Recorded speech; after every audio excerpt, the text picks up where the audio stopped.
নতুন বছর মানেই নতুনত্বের আগমন, আবার এই নতুন বছর মানেই নতুন কিছু করার আকাঙ্ক্ষা। আজ 2024-এর শেষ দিন, অর্থাৎ 31শে ডিসেম্বর, এবং কাল থেকেই শুরু হতে চলেছে নতুন বছর 2025-এর 1 জানুয়ারি।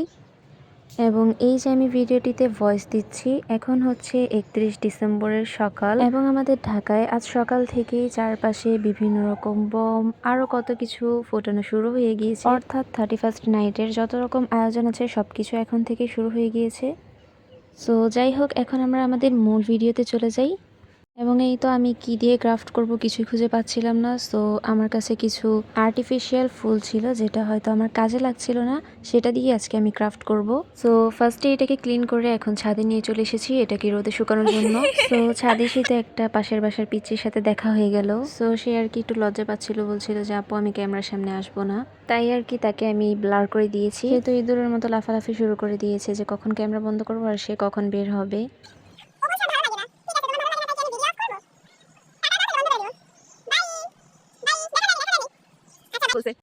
তো এই তো সে এখন টাটা দিয়ে চলে গেল। এখন আর কি আমি আর্টিফিশিয়াল ফুলগুলোর কিছু ক্লিপস নেওয়ার চেষ্টা করছিলাম সূর্যের সাথে। আমি আমার সম্পর্কে একটা জিনিস শেয়ার করি। আমি যখন যে কোনো জিনিসের ছবি তুলতে চাই, আমি ভাবি যে এখান থেকে আমি 4টা-5টা ক্লিপ নিব, যেটা ভালো লাগবে সে একটাই নিয়ে নিব। কিন্তু সবশেষে দেখা যায় যে আমার কাছে সবগুলোই ভালো লেগেছে, সবগুলোই পছন্দ হয়েছে। পরে আমি ভিডিওতে সবগুলোই অ্যাড করে দিই, যার ফলে ভিডিওটা অনেক বেশি লং হয়ে যায়। সো এই টপটাতে আমাদের একটা মরিচের গাছ, যেটা গত শীতে মারা গিয়েছে। সো আমি ভাবলাম যে এটার মধ্যে যেহেতু কোনো গাছ নেই, আমি এটার মধ্যে আর্টিফিশিয়াল ফুলগুলো রেখে একটু ছবি ক্লিক করি। পরে দেখতে পেলাম যে না, আসলে ভালোই লাগছে। পরে কিছুক্ষণ পরে দেখতে পেলাম যে ফুলগুলো শুকিয়ে গিয়েছে। এখন আর কি এটাকে একটু উল্টে পাল্টে নিচ্ছিলাম যাতে করে দেখা যাক যে শুকিয়েছে কিনা। তো এই তো এটা ভালোভাবে শুকিয়ে গিয়েছে। এখন এটাকে নিয়ে আমরা নিচে চলে যাব। আবারও কিছু ক্লিপ নিয়ে নিলাম।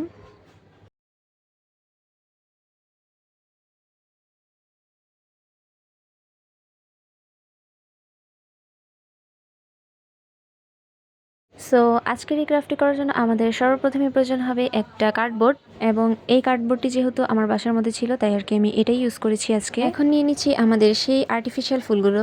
সো আপাতত এই আর্টিফিশিয়াল ফুলগুলোর কোনো কাজ নেই, সো এটাকে সাইড করে দিলাম। তারপর হচ্ছে এই কার্ডবোর্ডের বক্সের উপর গোলমার্ক করে নিলাম, এবং এই শোপিসটির মাপ কিন্তু আপনারা আপনাদের মন মতো যে কোনো সাইজের রাখতে পারেন, বাট আজকে আমি এটাকে একটু বড় রাখার চেষ্টা করেছি।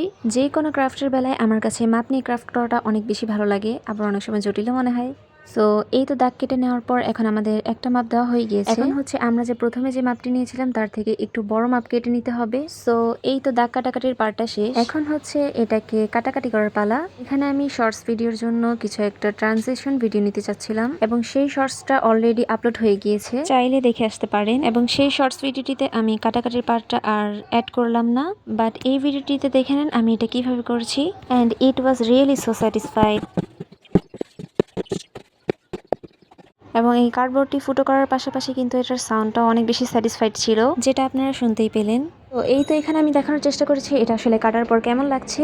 তো এই তো এখানে আমি আবারও একটা ট্রানজিশন ভিডিও নেওয়ার চেষ্টা করছিলাম, এবং এই ট্রানজিশনের পর আবারও কাটাকাটির পালা।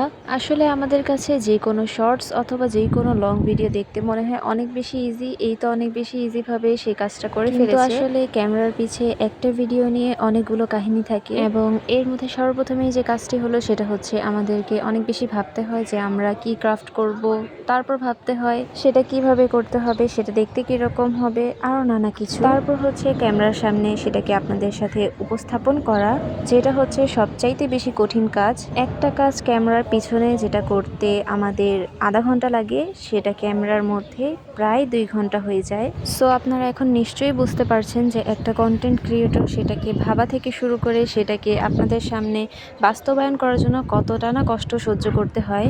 তো যাই হোক, এখন আমরা আমাদের মূল ভিডিওতে আবারও চলে যাই, এবং আমরা ফার্স্টেই যে কার্ডবোর্ডগুলো কাটিং করে রেখেছিলাম সেটার উপর আমরা কাগজ বসিয়ে নিচ্ছি। সো যাই হোক, কার্ডবোর্ডের উপর কিন্তু এইভাবে করে কাগজ বসানোর বিষয়টা অনেক বেশি আমার কাছে স্যাটিসফাইড মনে হয়, এবং এই পর্যায়ে ভিডিওটিতে একটুখানি নয়েজ মনে হতে পারে, কারণ হচ্ছে আমি একটু খোলা আকাশের নিচে বসে ভয়েস ওভার দিচ্ছিলাম। তো এই তো কাগজ এটার উপর লাগানোর পর আমরা এটার উপর গ্লিটার পেপার লাগিয়ে দিচ্ছি, কারণ হচ্ছে গ্লিটার পেপার কিন্তু কাগজের উপর খুব সুন্দরভাবে বসে যায়। এখন নিচের পার্টের সাথে উপরের পার্টটিকে খুব ভালোভাবে জোড়া লাগিয়ে নিচ্ছি। তারপর হচ্ছে এখানে আমি কিছু ছিদ্র করে দিলাম যাতে হচ্ছে আমরা আমাদের আর্টিফিশিয়াল ফুলগুলো এখানে অ্যাটাচ করতে পারি। তো এখানে আমাদের একটা ছিদ্র করা ডান।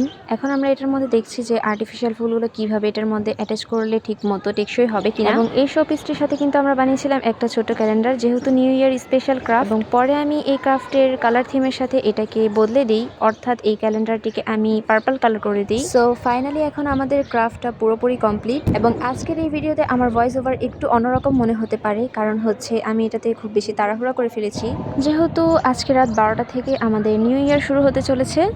এবং আরও একটা কথা আপনাদের সাথে শেয়ার করে ফেলি, সেটা হচ্ছে আমি যখন ভিডিওতে ভয়েস ওভার করা শুরু করি তখন হচ্ছে আমি অনেক বেশি নার্ভাস থাকি, তাই আর কি আমার আওয়াজটা অনেক বেশি লো শোনা যায়। তো যাই হোক, আপনাদের সবাইকে জানাই নতুন বছরের অনেক অনেক শুভেচ্ছা এবং দোয়া করি এই 2025 সাল আমাদের সকলের জন্য অনেক অনেক ভালো একটা বছর হিসেবে কাটুক। এবং আপনাদের সবাইকে নতুন বছরের অনেক অনেক শুভকামনা। এবং এই ক্রাফটটি আপনাদের কাছে কেমন লেগেছে অবশ্যই আমাকে কমেন্ট করে জানাবেন। সবাই আমার জন্য বেশি বেশি দোয়া করবেন। সবাইকে আল্লাহ হাফেজ, আসসালামু আলাইকুম। দেখা হয়ে যাবে পরবর্তী কোনো ভিডিওতে।